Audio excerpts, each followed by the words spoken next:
Jadi ya terserah mau didengerin apa kagak, ya kagak jadi masalah buat gua. Yang penting gua pengen ngomong.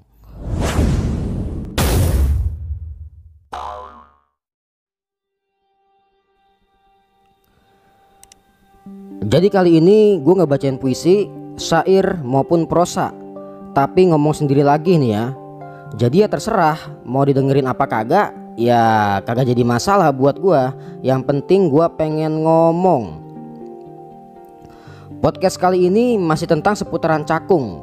Ya, masih sekitaran Cakung lagi nih ya, Kampung Baru.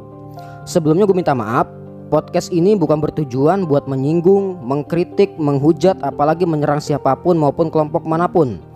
Karena emang udah lama banget gue pengen ngomongin tentang Cakung, tentang segala pergolakan yang ada di dalamnya.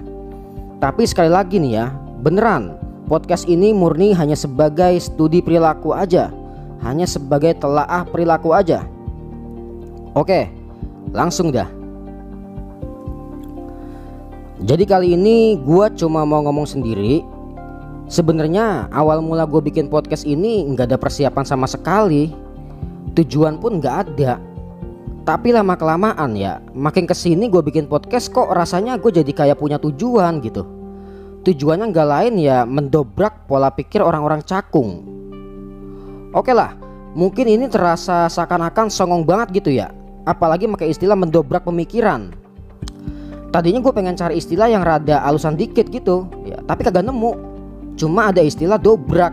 Ya udah gue pakai istilah itu, mendobrak pemikiran. Dalam mendobrak pemikiran ini secara jujur gue pakai sudut pandang subjektif. Artinya gue sadar setiap orang pasti kalau disuruh ya, atau memaksakan dirinya sendiri buat membaca pikiran orang lain, pasti dia akan menggunakan standaritas pola pikirnya sendiri. Tapi di sini setiap kali gua ngangkat tema, di situ gua bakal kupas dengan cara make berbagai macam sudut pandang. Artinya bahwa kebenaran itu nggak ada yang statis, nggak ada yang tetap. Kebenaran selalu bergerak, dinamis gitu. Cara gampangnya ya, belum tentu apa yang gua anggap benar, tapi di mata orang lain bisa benar juga. Karena apa? Setiap kali gue baca naskah-naskah atau teks-teks ilmu itu, pasti gue bakal mengekstraknya sesuai apa yang ada di dalam konstruksi pikiran gue.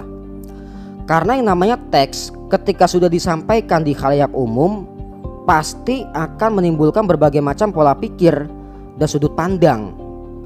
Ambil contoh, Al-Quran itu kan udah paten ya.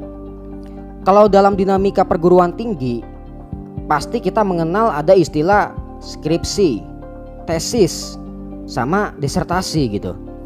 Dan ketiganya itu memuat berbagai macam problem beserta penyelesaiannya, atau berbagai macam teori dah gitu ya. Dari ketiganya itu, ketika dibaca oleh orang lain ya, gak menutup kemungkinan akan bisa berbeda-beda ketika dipahami oleh orang lain itu. Dan tentunya kebenaran yang diungkap dari ketiga komponen tersebut suatu saat bisa menjadi gak relevan, karena seiring pergerakan zaman dan keadaan serta lingkup sosialnya. Begitupun dalam Al-Quran yang sifatnya aksioma nih ya, jauh di atas disertasi. Artinya Al-Quran aja nih ya, yang udah paten begitu, kalam Allah ya, ketika ditafsirkan pasti akan memunculkan sudut pandang yang berbeda-beda. Dan tentunya nih para ulama dan cendekiawan yang menafsirkannya itu pasti sesuai dengan apa yang mereka alami di zamannya. Jadi gak menutup kemungkinan Quran itu bisa menjadi senjata untuk melawan kekuasaan yang zalim, atau sebaliknya bisa digunakan untuk memecah belah persatuan, memecah belah umat. Begitu kurang lebih dah ya. Ini gara-gara ngomongin tentang tafsir Quran, gue jadi ingat tentang ini ya, apa namanya, psikologi adolescence ya, atau masa puber, dorongan seksual.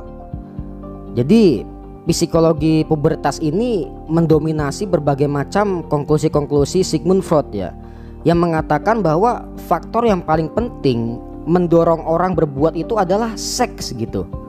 belajar biar dapat ranking 1, atau kuliah biar dapat IP tinggi, kan itu biar dilirik lawan jenis. Kerja siang malam ujung-ujungnya untuk memenuhi hasrat biologisnya, buat nikah, buat kawin gitu. Sampai bahkan akhirnya ya, kejiwaan ini menembus ruang-ruang transenden. Seperti halnya ada seorang ustadz di salah satu siaran TV dulu gitu. Jadi itu ustadz dakwahnya berisi tentang kenikmatan surga adalah pesta seks gitu. Belajar untuk seks, bekerja untuk seks, dan ngaji untuk seks. Makanya jangan heran kalau kata Gus Dur nih ya, Gus Dur pernah bilang begini, Quran adalah kitab porno. Itu Gus Dur yang ngomong, bukan gua gitu ya. Artinya bagaimana? Bukan kitabnya yang porno, tapi tergantung pada persepsi orang yang membacanya atau si penafsirnya. Jadi kalau otaknya udah porno, apapun yang dibaca, maka ketika hasil bacanya diuraikan atau disampaikan ke orang lain, ya hasilnya akan porno gitu. Sekalipun tembok putih nih, putih gitu, rata, halus gitu, tapi kalau emang dasar otaknya udah porno, itu tembok bisa dianggap cewek telanjang. Nah tuh. Nah untuk tema cakung ini, jujur gua gak buat sembarangan atau asal-asalan, karena gua cinta sama tanah kelahiran gua. Jadi dengan podcast inilah yang gua rasa bisa gua jadikan sebagai sumbangsi yang kecil dah gitu untuk tanah kelahiran gua, sebagai balasan rasa terima kasih gua ke Cakung. Karena secara gak langsung ya Cakung juga turut andil dalam membentuk pola pikir serta kehidupan gua. Balik lagi ke mendobrak pemikiran. Karena gua orang Cakung asli nih ya, jadi gue sedikit tahu tentang bagaimana rotasi, paradigma, pola pikir gitu. Ya sudut pandang orang-orang Cakung bergerak gitu. Apalagi nanti nih ya, pas udah mulai pesta demokrasi. Wah itu bakalan bukan jadi pesta demokrasi lagi ntar. Bakal jadi ajang kebencian, pertikaian. Akhirnya kagak jadi pesta. Nah di sini gue pertegas lagi, podcast gue bakal muncul sekiranya ada problem dari orang-orang Cakung yang gue rasa perlu gue angkat, meskipun pelakunya kagak tahu tentang podcast gue tuh ya. Karena jujur aja, gue bikin podcast kagak bahas orangnya, tapi perilaku atau pola pikirnya. Kanan belum tentu selamanya baik, dan kiri belum tentu selamanya buruk. Begitupun agama, konsep kanan dan kirinya harus seimbang buat menciptakan pola pikir dan nalar yang sehat juga waras. Sekarang gue balikin ke orang-orang yang udah pernah dengerin podcast gue, atau yang udah tahu podcast gue. Gue gak bakalan bisa bikin podcast kalau kagak ada bahan. Dan bahan itu kagak bisa gue dapetin selain dari orang-orang Cakung itu sendiri, yang sekiranya mereka punya pengalaman unik di Cakung. Jadi silakan ya buat lu pada share ke gua pengalaman unik lu di Cakung, biar gua kupas. Atau kalau perlu kita nge-podcast bareng dah gitu, biar sama-sama kita kupas tuh problematika sosial yang ada di Cakung.